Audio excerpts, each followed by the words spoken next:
Social welfare supervisor एक बहुत बड़ी अपॉर्चुनिटी है फीमेल्स के लिए और मैक्सिमम फीमेल्स ने इस एग्जाम को क्रैक करने के लिए हार्डवर्क करना स्टार्ट भी कर दिया होगा। लेकिन आप सबको बता दूं, इस एग्जाम को क्रैक करने के लिए आपको सिर्फ हार्डवर्क नहीं, आपको चाहिए exam related concise study material, repetitive revision and guidance bye experience faculty. और ये सारी चीजें हम लोग प्रोवाइड कर रहे हैं हमारे फीमेल सुपरवाइजर कोर्स में विद 100% सिलेक्शन गारंटी। और अगर आप भी इस एग्जाम को क्वालिफाई करना चाहते हैं तो ज्वाइन करिए हमारा पेड कोर्स। ज्वाइन करने के लिए आप स्क्रीन पे दिए व्हाट्सएप नंबर पे मैसेज करें, मैसेज में आपको लिखना सुपरवाइजर कोर्स, आपको सारी डिटेल प्रोवाइड कर दी जाएगी। Alright, thank you.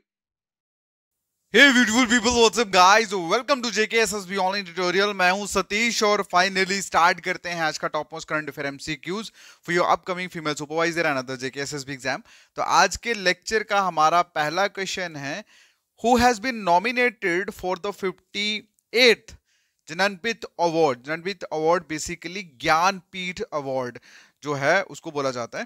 क्लियर है? तो 58th ज्ञानपीठ अवार्ड के लिए कौन नॉमिनेट हुए हैं, ये क्वेश्चन में पूछा गया है। तो इसका जो आंसर है that is option A and B, यानी कि गुलजार साहब और जगत गुरु रामभद्रा आचार्य जी। ठीक है, तो पिक्चर आप लोग देख सकते हैं। इन दोनों पर्सन्स को 58th ज्ञानपीठ अवार्ड के लिए नॉमिनेट किया गया है।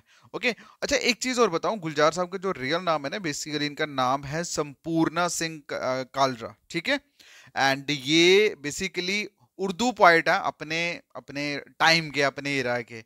Okay, so these are the two persons who conferred and nominated for 58th Jnanpith award. Clear? चलिए अगला जो क्वेश्चन है पूछा गया है कि पीएम विश्वकर्मा योजना लॉन्च्ड बाय विच मिनिस्ट्री। तो कौन सी मिनिस्ट्री ने पीएम विश्वकर्मा योजना जो है वो लॉन्च करी है?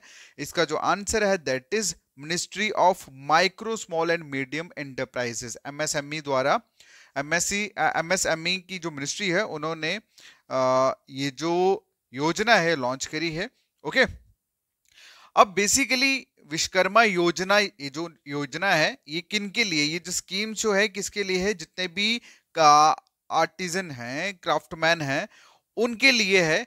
मतलब उनको कोई काम स्टार्ट करता है तो उनको एक चीप लोन जो है या स्किल ट्रेनिंग्स वगैरह प्रोवाइड की जाएगी इस पर्टिकुलर पीएम विश्वकर्मा योजना के अंदर, सो दैट कि वो सक्षम बन सके। क्लियर है?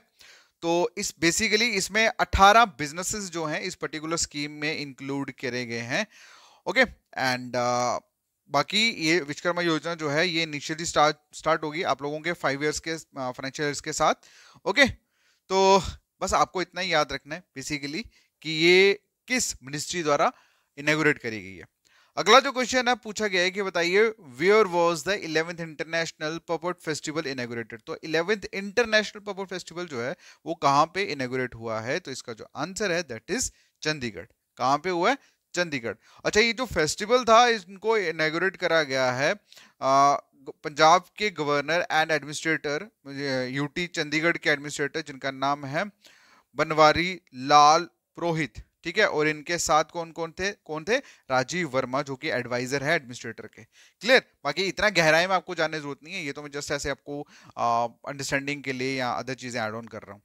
अगला जो क्वेश्चन है पूछा गया है कि बताइए which day is celebrated as global tourism resilience day. ठीक है, ग्लोबल टूरिज्म रेजिलियंस डे जो है वो कब सेलिब्रेट किया जाता है? तो इसका जो आंसर है दैट इज 17 फेब को। ठीक है, 17 फरवरी को किया जाता है। ठीक है, अच्छा ये जो डे है ये डेजिग्नेट किया गया है यूनाइटेड नेशंस द्वारा कब? 2023 में। क्यों?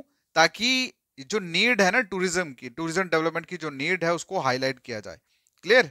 तो अभी जो इनिशिएटिव मतलब लिया गया है, इनिशिएटिव जो ये टूरिज्म वाला लिया गया है, ये फोकस किया जा रहा है कि टूरिज्म सेक्टर को एक बहुत बड़े लेवल पे फॉस्टर जो है वो किया जाए। क्लियर?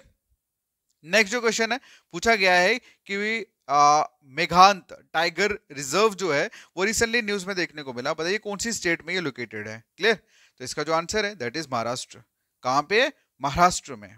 ओके, चलिए अच्छा महाराष्ट्र में तो है, ये एस्टेब्लिश कब हुआ था? इट वाज एस्टेब्लिश इन 1967 में। ओके, और फाइनली ये टाइगर रिजर्व कब डिक्लेयर किया गया था? 1974 में। ओके, एंड ये आप लोग कह सकते हैं स्टेट का पहला था।